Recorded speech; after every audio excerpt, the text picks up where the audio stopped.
All right, welcome back. He has been called Teflon Don, and despite mounting legal challenges and skipping the party's first debate, the majority of Republicans still say Donald Trump is their best chance for beating President Biden in 2024. NBC's Steve Kornacki is at the big board for us. No matter how this question is posed, Republicans are saying through and through, Donald Trump is their man. And I think this is the interesting thing, Yasmin, as we pull up here, what you're going to see first, this is the average of the polls nationally right now on the Republican side. And it's a continuation of what we've seen for months now. Trump far ahead, DeSantis an extremely distant second, everybody else in second place. Now, there's been a question about, did the debate change anything? Again, this is an average, so some of the polls in here are from before the debate, some are from after. There are a few after the debate that indicated maybe some, slight movement here or there, but as you could see, the overall average continues to be Trump dominating this race. And I think what's interesting, as you say, is he's facing all of these indictments, all of these legal problems. You've got his Republican opponents saying he's not electable because the 2022 midterms went poorly for Republicans. They say the Trump candidates had a lot to do with that. He lost in 2020. Republicans had a terrible midterm in 2018. This is the case a lot of Republicans who oppose him make in saying Republicans shouldn't nominate him. And frankly, there are Democrats who want Trump to be the nominee for all of those reasons, believing that he would be the least electable Republican candidate. So I think what's notable when you go inside the numbers is this Trump lead is not in spite of concerns among Republicans about his electability. It may be because Republicans believe he's their most electable candidate. You say it's been asked a number of different ways. We'll show you. It was asked directly in a morning consult poll this week. They just asked Republican voters, who's the most electable Republican against Joe Biden? Who's got the best chance? 62% chose Donald Trump. Wow. There's an interesting poll from the New York Times and Siena a few weeks back. They looked at DeSantis versus Trump, because remember, DeSantis, the idea was a lot of Republicans were saying, well, he's Trumpism without Trump, a more electable form of Trumpism. That was sort of the idea. But asking in this poll, head-to-head Trump-DeSantis, who's got the better chance against Biden?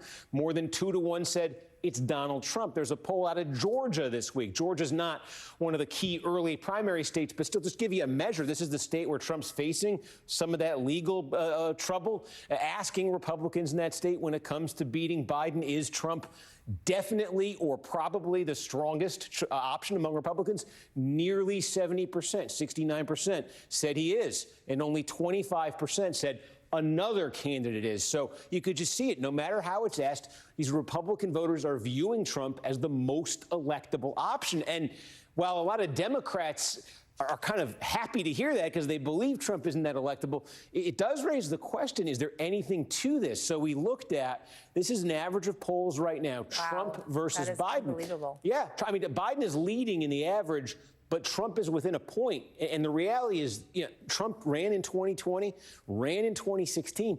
In both of those races, against Hillary Clinton, against Joe Biden, he wasn't this close. He was far behind in all of those races. At this point in the 2020 cycle, September of 2019, in an average of polls, it was a double-digit lead for Biden. Unbelievable. This is what the trend line looked like through the entire campaign in the polling. Biden had a consistent, wide lead over Donald Trump in the polling. Remember, Trump lost, but it was a surprise how close it ended up on election night. A couple states, 10,000 votes here, 9,000 votes there, could have swung it. So if you're a Republican and you're saying, I remember 2020, I remember 2016, I'm looking at this poll right here within a point for Trump, are you necessarily wrong about his electability? If you're a Democrat counting on him being unelectable, are you sure you're right? Wow.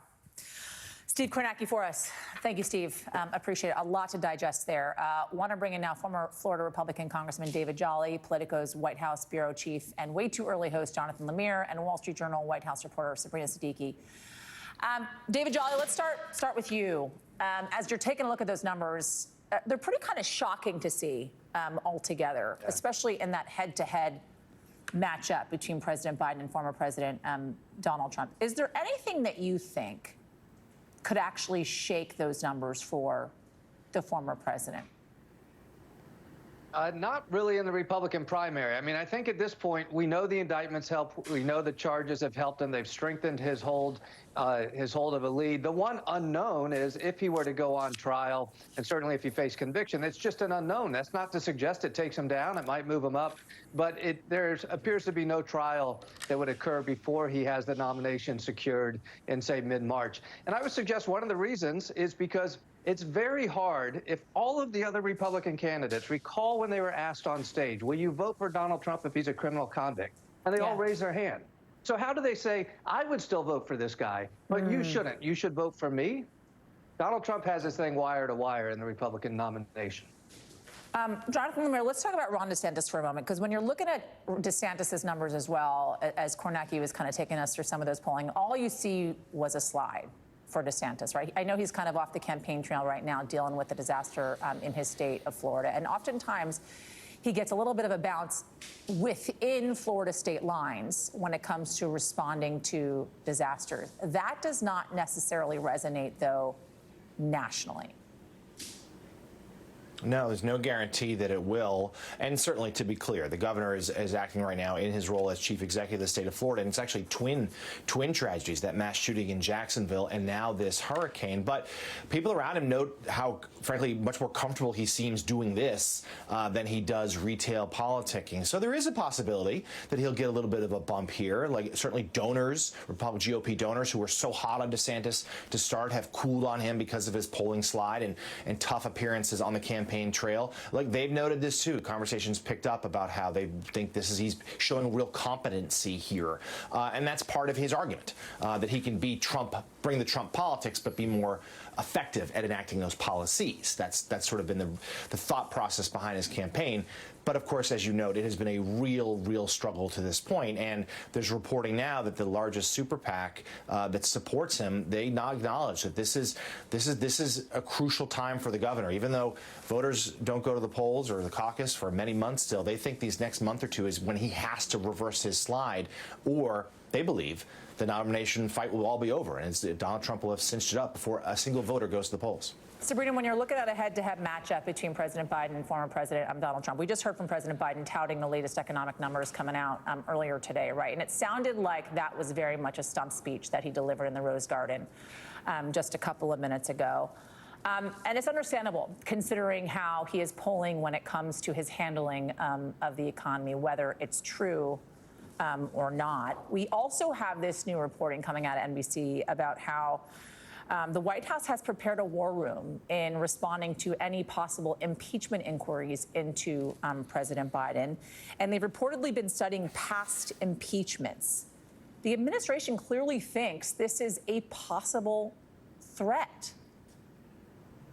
Well, the White House has been preparing for a likely impeachment inquiry from the moment that Republicans assumed the House majority in January. And they very much see this as an effort by Republicans to muddy the waters going into the 2024 election, where, as we just talked about, former President Trump remains the overwhelming frontrunner for the Republican nomination and has been indicted 4 times. And so there is a sense in the White House that Republicans are going to try and use this impeachment inquiry to cast doubt on President Biden, when even many House Republicans have actually acknowledged that there is no evidence that Biden abused his power as vice president to help his son Hunter Biden. So when they're studying these past impeachment inquiries, I think what they're looking at is that, President Clinton actually enjoyed his highest approval ratings when House Republicans were pursuing articles of impeachment against him. And even former President Trump also saw a jump in his approval rating when the first articles of impeachment were brought against him. And so when you talk to the White House, they believe that if they can make it clear that this is a partisan exercise, that it's politically motivated, it could actually help Biden and Democrats in some of those swing districts. And, White House aides are pretty candidly saying they're not rooting for an impeachment inquiry. That's what's in the NBC piece. But they want Republicans to pay a political price if they go down this path. I want to read for you, Sabrina, and for folks that are watching as well, just a little bit of this op-ed from Karl Rove, considered a political mastermind himself, about Vivek Ramaswamy, who I believe is polling at 6%, according to the numbers that Steve Kornacki just had up for us. And he wrote this: a performance artist who says outrageous things, smears his opponents, and appeals to the dark parts of the American psyche. There's already a GOP candidate who does all those things and worse. Republicans deserve a choice, not an echo. Sabrina.